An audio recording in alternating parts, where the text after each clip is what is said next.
Rebirth पुनर्जन्म की बातें सुनने में तो झूठी लगती हैं, लेकिन जब कुछ ऐसी दिलचस्प और रियलिस्टिक कहानियों के बारे में पता लगता है तो पुनर्जन्म की बातों पर विश्वास सा होने लगता है। क्योंकि कुछ ऐसी ही कहानी है आज की। आगरा 1983। सुरेश वर्मा नाम का एक व्यापारी जो कि दिन भर के काम से फ्री होकर अपने घर वापस जा रहा था, वो अपनी गाड़ी से अपने बड़े से घर के बाहर पहुंचा और उसने हॉर्न बजाया, बट दरवाज़ा खोलने के लिए कोई भी बाहर नहीं निकला। तो उसने 2-4 बार और हॉर्न बजाया, बट फिर भी कोई बाहर नहीं आया। तो इस बार वो खुद गाड़ी से उतरा गेट खोलने के लिए। तभी पीछे से 2 लोग हमला बोल देते हैं, उस पर फायरिंग करके उसकी जान ले लेते हैं। किसने गोली मारी और क्यों मारी इसका कुछ भी पता नहीं लगा था अभी उनके परिवार वालों को।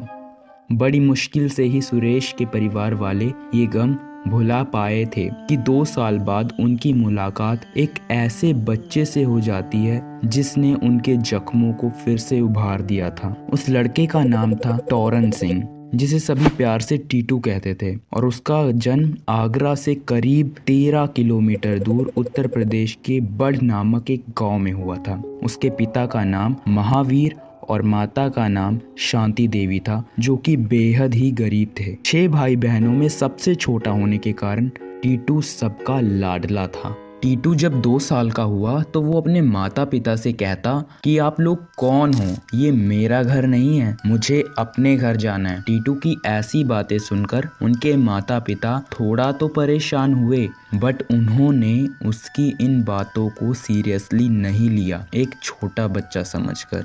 और वो लोग सोचने लगे कि ये वैसे ही कहानियाँ बना रहा है जैसा अक्सर छोटे बच्चे झूठी मूठी कहानियाँ बनाया करते हैं। अब जैसे जैसे टीटू की उम्र बढ़ती जा रही थी वैसे वैसे वो और ज़िद्दी होता जा रहा था और अपने माता पिता की गरीबी का मजाक भी उड़ाता और कहता, मैं बहुत अमीर हूँ, मेरा आगरा में खुद का बड़ा घर है, गाड़ी है, और बार बार आगरा जाने की जिद करता। और एक दिन उसके पिता किसी काम से आगरा चले जाते हैं, वो भी उसे बिना बताए। और ये बात जब टिट्टू को पता चलती है कि उसके पिता बिना बताए आगरा चले गए हैं तो वो पूरे घर में उथल पुथल मचा देता है, जोर जोर से चिल्लाने लगता है। फिर अशोक, टीटू का भाई जो कि उससे 13 साल बड़ा है, उसे शांत करता है और उससे आराम से शांति से बैठकर पूछता है। तब वो उसे बताता है कि आगरा में उसकी खुद की रेडियो की दुकान है और कहता है कि मेरा नाम टीटू नहीं सुरेश वर्मा है, मुझे गोली मारकर मारा गया था।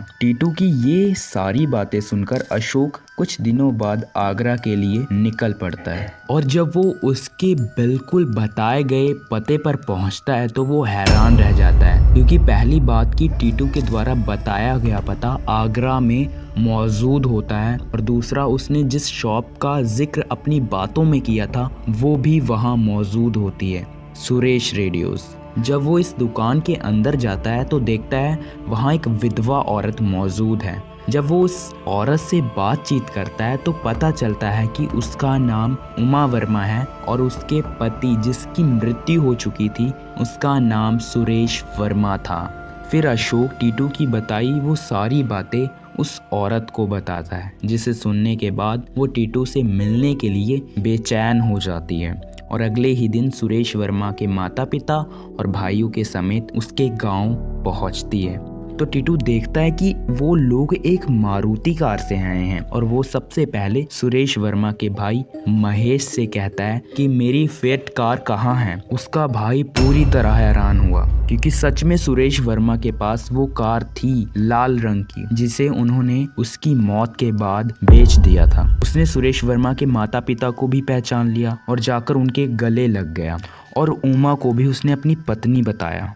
धीरे धीरे ये बात गांव से लेकर शहर तक चर्चा का विषय बन गई और ये बात जब पैरासाइकोलॉजिकल रिसर्चर डॉक्टर एन.के. चड्ढा और रीबर्थ पर रिसर्च कर रही एंटोनिया मिल्स तक पहुंचती है तो वो इस केस को डीपली स्टडी करने का निश्चय कर लेते हैं और पहुंच जाते हैं टीटू तक। फिर नेक्स्ट डे वो लोग उसे आगरा लेकर निकल पड़ते हैं और ये प्लान बनाया जाता है कि उस एरिया से गुजरेंगे जहाँ पर सुरेश वर्मा की रेडियो शॉप है और ये बात बात टीटू को नहीं बताई गई। अब वो लोग एग्जैक्टली उसी एरिया से गुजर रहे होते हैं, तभी टीटू ने गाड़ी रोकने को कहा और उतर के ठीक उसी शॉप के सामने खड़ा हो गया और कहा यही मेरी दुकान है। अब वो अंदर गया तो उमा ने उससे कई सवाल पूछे, जैसे कि तुम्हारी मृत्यु कैसे हुई, अपने दोनों बच्चों के नाम पूछे और भी बहुत सारे सवाल पूछे, जिसका जवाब टीटू ने बिल्कुल सही दिया। लेकिन अभी उसने उन बच्चों को देखा नहीं था, इसलिए एक बार फिर से उसकी याददाश्त का परिचय लेने के लिए एक प्लान बनाया गया और घर पर मौजूद किसी सदस्य को ये मैसेज पहुंचाया गया कि रोनी सोनी जो उसके बच्चे थे उनको मोहल्ले के और भी बच्चों के साथ इकट्ठा कर दिया जाए, जिसमें से टीटू ने उन दोनों बच्चों को पहचानना था।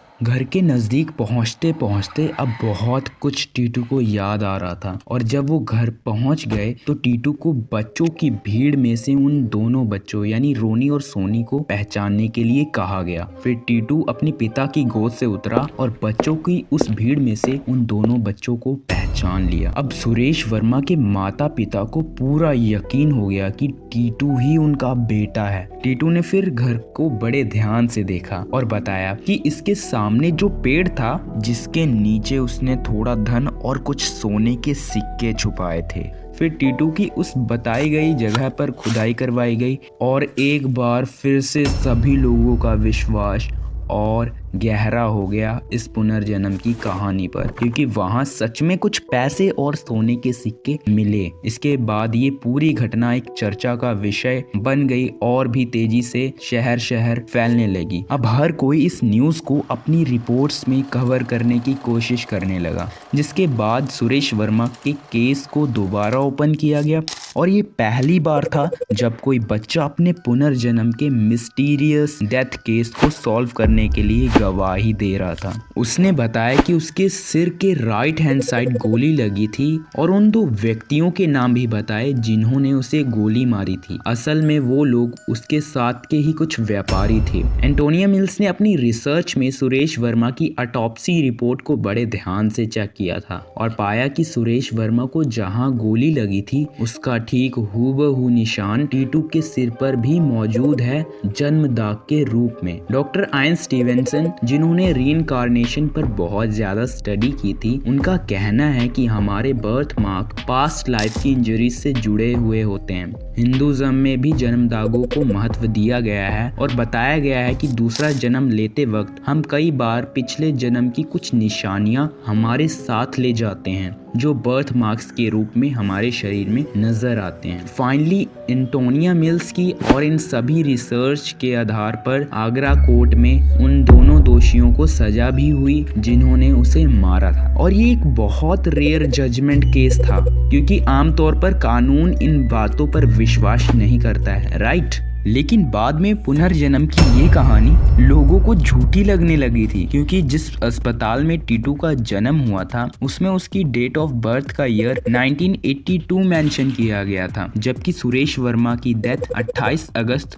1983 में हुई थी। तो इस हिसाब से ये पुनर्जन्म कैसे हो सकता है। वहीं दूसरी ओर टीटू के माता पिता का ये कहना था कि इसका जन्म 10 दिसंबर 1983 को हुआ है। लोगों को लगने लगा कि टीटू के माता पिता उससे एक्टिंग करवा रहे हैं पैसों के लिए। जितनी मुंह उतनी बातें होने लगी। पर सोचने वाली बात यह है कि इतना एग्जैक्ट कोई कैसे बता सकता है किसी की पर्सनल लाइफ के बारे में। लेकिन इसके बाद फिर एक ऐसी थ्योरी की बात की गई जिसने इस पुनर्जन्म के केस को पलट कर रख दिया। रिप्लेसमेंट रीइंकार्नेशन, जिसमें एक मरे हुए इंसान की आत्मा किसी बच्चे की आत्मा को रिप्लेस करके उसकी जगह ले लेती है और ये प्रेगनेंसी से जन्म लेते वक्त कभी भी हो सकता है। पर अगर ये माना जाए कि टीटू का जन्म 1982 में हुआ था और सुरेश वर्मा का मर्डर 1983 में, तो ये कैसे संभव हो सकता है। तभी एक और रिसर्चर सामने आए जिनका नाम था जेम्स मैटलॉक, और उनके अकॉर्डिंग सुरेश वर्मा की आत्मा ने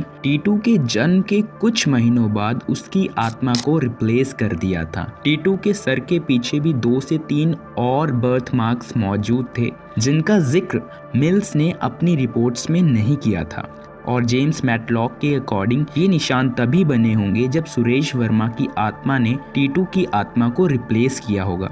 और वैसे हिंदू धर्म में भी इस चीज़ का जिक्र है जिसे प्रग के प्रवेश के नाम से जाना जाता है। और इसके मुताबिक भी एक मृत व्यक्ति की आत्मा दूसरे जीवित व्यक्ति के शरीर में घुसकर उसकी आत्मा को बाहर निकाल देती है और उसके शरीर पर कब्जा कर लेती है। अब इन बातों में कितनी सच्चाई है किसी को भी नहीं पता। टीटू के पुनर्जन्म का ये केस बस एक उलझी हुई गुत्थी बनकर रह गया है जिस पर आज भी कई लोग अध्ययन करते हैं। वैसे क्या आप पुनर्जन्म की बातों पर विश्वास करते हैं?